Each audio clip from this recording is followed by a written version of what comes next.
Welcome to Blizzard Fire. We hope this video helps fire up your solution. In this video, I will explain how to learn marketing agency. Starting your own marketing agency can seem daunting, but with a clear roadmap, it's entirely achievable. We'll cover the essential steps from understanding the basics to attracting your first clients.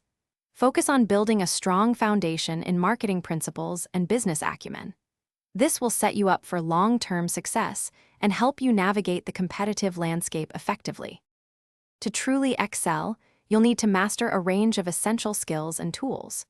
This includes proficiency in platforms for search engine optimization, social media management, and email campaigns. Strong communication is also key for building lasting client relationships. Remember, continuous learning is vital in the fast-evolving digital marketing world. Invest time in understanding new trends and technologies to stay ahead.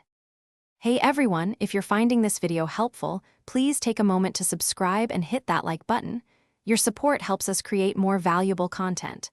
On another note, quick recommendation: make meal prep easy with these fantastic leak-proof containers. They're perfect for keeping your food fresh and organized, whether you're busy with work or just planning ahead. Check the description for the link and other great deals. Now let's get back to the video. Once you have the foundational knowledge, it's time to build your agency. Start by creating a strong portfolio that highlights your best work and demonstrates tangible results. Networking is crucial. Attend industry events and connect with potential clients. Focus on delivering exceptional value and solving your clients' unique business challenges. This approach will help you secure repeat business and gain valuable referrals. Thanks for watching. If you found this helpful, don't forget to like and subscribe.